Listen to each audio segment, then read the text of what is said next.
Hello there everybody and welcome to another video, another Sunny video. I might check out Sunny's other video. I hope he didn't take it down because I did actually want to check it out. This video. Guava Juice's but this one, we're going to check out Guava Juice, a guide to losing your entire audience. Bro, there's so many YouTubers that I didn't even remember or even watch for real, which is crazy. 200 million view months have declined by over 90%, with many of these recent views coming from shorts, as his long-form content gains roughly 100,000 views a video. Yeah, I don't what remember. on earth happened? Let's travel back to his absolute peak. January 2017, 249 million views. Why was he so successful at this point in time? By then, Guava Juice had already been on YouTube for over 11 years, during which it became apparent that he was incredibly talented at latching onto trends and had built an intuition for what was popular on YouTube at any one time. For example, his 2007 music video parodies were similar to what Smosh had become successful with, and by 2016 he was still competing with other top-tier gaming YouTubers like Vanos. Unfortunately, this also meant that Guava hadn't really carved out a specific lane for his channel, which is a necessity for long-term YouTube growth. Well, arguably. You can get reasonable views by joining a genre and making a contribution. However, explosive growth usually comes from pioneering a brand new or underperforming genre, as Guava Juice would come to discover in mid-2016 after uploading a video simply titled Orbeez Bath Challenge. Now, there was no denying that this video was targeted toward children. However, it still had many different elements of relatability, leading the video towards success. For example, anybody could access Orbeez, most people have a bathtub in their house, so it therefore posed this question of, well, what would be the outcome of this experiment if you did it for yourself? This made the video extremely enticing to click on, and once watching, Guava Juice then validated the audience by providing the exact outcome that everybody had clicked on the video for: a bathtub filled to the brim with Orbeez, which when combined with a cameo from Spider-Man made for the perfect viral video. Each of Guava's bathtub uploads followed this similar premise of what would happen if you did this in your own house. There was Why not get, like, I'm pretty sure we're all raking in cash. Why not get like a outside area where you could have a tub? Because I feel like that's so much mess. Always an element of curiosity. His Oobleck Bath Challenge even provided a guide for how to make the liquid, and it posed the question of, well, is he going to get stuck when it finally dries at the end of the video? His Lego Bath Challenge posed the question of, will he get hurt? While his Diet Coke and Mentos Bath Challenge implied that the Coke might fizz everywhere. Each episode was only 3 or 4 minutes long, so why not click and see the potential outcome? The short nature of the videos also meant that they didn't waste the audience's time and were optimized for watch time percentage. And while this goes against the classic trope of longer videos equals more watch time equals better performance, this has been disproven by people like David Dobrik, who have shown that 10 4-minute videos can be better for retention in comparison to one 40-minute video in its full entirety. Regardless, Guava Juice's videos were doing so well that even his water bath challenge cracked 5 million views. Out of all the bath challenges I've done, I'm surprised I'd ever tried water. Leading him to experiment with other types of content, in which he'd reveal another simple yet key success component. He was actually excited to make each video. Despite being in his mid-20s, you could tell that Guava Juice loved every piece of content, from making gummy pizzas to building a house out of red cups. This gave the videos a unique... Wait, gummy pizza, would that be like gummy dough and then like gummy toppings and then like you take a bite with gummy sauce? Like, that would be fire. That would be gas. Don't tell me you got real dough and then put it on and got candy and sprinkled it on top, because that would be weird. Enjoyable flavor, as it was obvious that he was happy to be there, which accompanied his cliche yet ideal philosophy of wanting to improve the content every single day. As long as you consistently make an effort to do better every single day, things will definitely get better every single day. However, Guava's explosion was also assisted by timing, as viral videos required significantly less time and effort back in 2017. Take for example this video titled "Do Not Jump on the Trampoline Ball Pit at 3 AM, in which the time is shown at the start of the video 3:06, as well as at the end of the video 3:29, meaning this entire episode took only 23 minutes to film. There were basically no props, no script, and the whole thing was shot in one take, meaning the video took only a a couple of hours to complete after editing, and it's now received over 20 million views. To achieve that same kind of performance on any long-form video today requires at least 1 week's work, as well as maybe a team, maybe a budget, and even then pulling anything close to that number requires a perfect storm. Back then, however, Guava Juice was doing millions of views on every single video, almost all of which needed minimal planning. He would be like an experiment channel under a day. In the process, Guava Juice kept up with every trend from Fortnite to TikTok reactions until he'd dip his feet into a brand new video type that would take his channel to a whole new level, his 10 Things You Shouldn't Do series. In the beginning, it wasn't even supposed to be a series. However, after 10 Things You Shouldn't Do in an airplane gained a view count in the millions, Guava Juice doubled down with 10 Things You Shouldn't Do in the movie theater, 10 Things You Shouldn't Do at school, and 10 Things You Shouldn't Do on a train, each of which performing incredibly well, and it's really no wonder why. The videos were comedic, relatable, and had a bunch of effort put into them. They usually had multiple people per skit as well as a full set for every video, which made them extra unique, especially when combined with Guava Juice's absolutely insane style of comedy. Don't be a food inspector! Hello, my friend. How may I help you today? Hello, I'm the food inspector. Could I have one of each food, please? Sure thing. Follow me. I love inspecting food. Right this way, Mr. Food Inspector.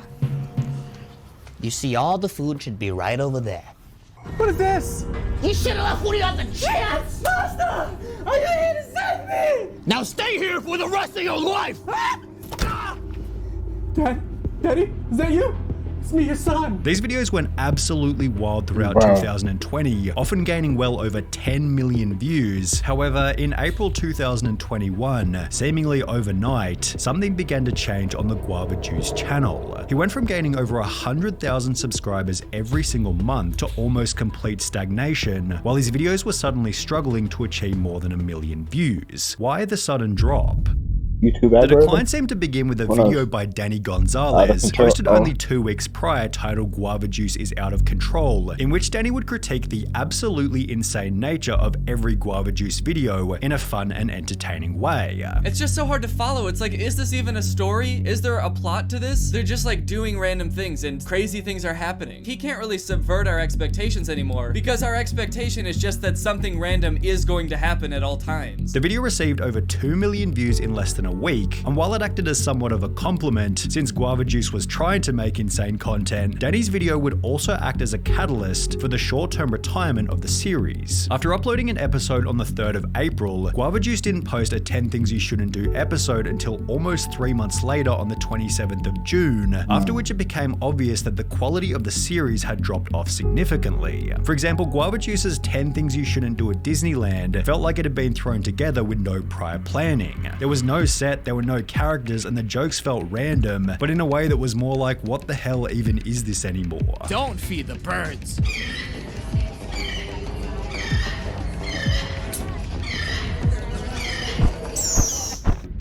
During the retirement of the series, Guava Juice had instead been uploading increasingly lazy content, such as Guava Juice Ranks Guava Juice videos, as well as old repackaged compilations, such as Best of Guava Juice 24-hour livestream, both of which subtly implying that the glory days of the channel were coming to an end, as was also indicated by the thumbnails. During his peak, the thumbnails felt... I don't think that's true. He could have done that because Simon do that, and their videos are still fire.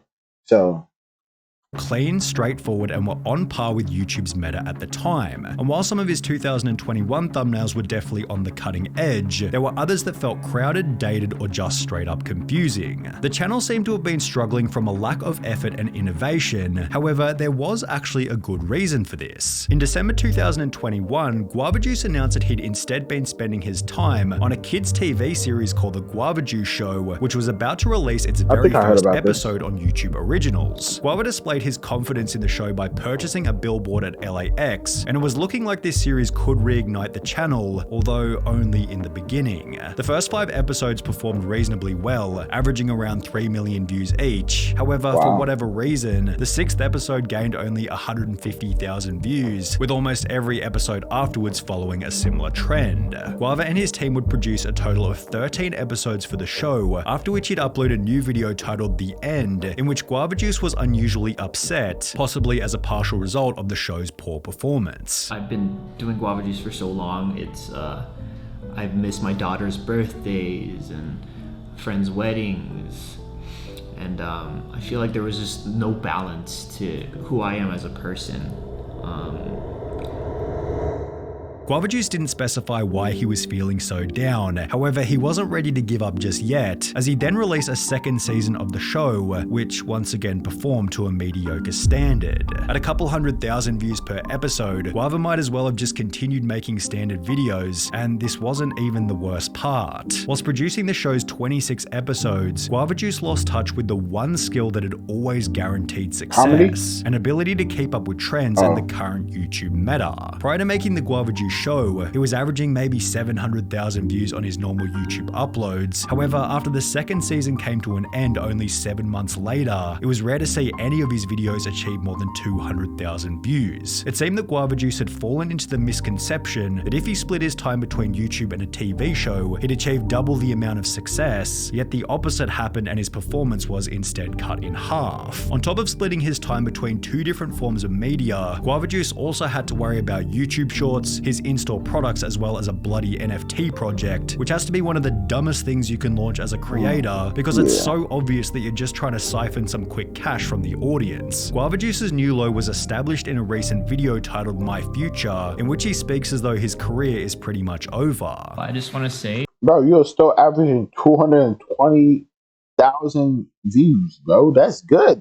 The fuck? You may not be at your highest highs, but you not at your lowest lows either. Because at your lowest lows, you didn't have shit. But you like in the middle, bro. So chill out, bro. That's crazy. I mean, I'll take that. from the bottom of my heart, I am very honored to be a part of your childhood. His former excitement has transformed into boredom and complete apathy, as was highlighted during one of the video's announcements. With growing in mind, I just want to let you know for this channel, moving forward, I'm going back to my old roots, which is gaming. 2016, I made the Oh, I was gonna be like, old roots. Like, bro, people grow up, right? So when you make your channel, right, you gotta have it. Like when you make your channel young and people young see you, they gotta see you grow up too. Like you're growing up with them, so you guys gotta grow up together, and your content got to evolve. Like the same. Like they're not still doing stuff they did in the past, or some stuff, but like you get what I'm trying to say, though. Because I wanted to create a gaming channel. While Guava Juice gives off the vibe that he wants the videos to return to their former glory, it also seems like he's lacking the motivation and clear vision to get them there. And as a result, he's trying almost anything, including sympathy from the audience, to achieve an increase in viewership. However, this has only had the opposite effect, as most of his gaming videos struggle to achieve 100,000 views. Guava Juice has made it way too obvious that he doesn't have an interest in producing the content, and this lack of commitment shows in each and every upload. The videos just feel a bit generic and aimless. A great YouTube video should be fresh and energizing, something that makes you want to click, just like the bathtub videos did during the channel's heyday. And while it's clear that Guava Juice is slowly rebuilding his intuition for what makes a great video, he's yet to return his skills back to a competitive level. I don't know how it's gonna be. Like, bro, acting like he got no viewers. I got no viewers right now, bro, because nobody know me right now. But that's neither here nor there, because I just started, right? But nigga, why? Like niggas be falling off a little bit, but still doing okay, and then you start getting upset. I mean, I could see how you're upset with the numbers falling when they were like stupid high, right? But you're still not bad, bro. You're still good. Pick yourself up, dust yourself off, and you'll be okay. You'll be okay. Okay, then. Like, subscribe. See you guys later. Hope you have a good day tonight, and bye.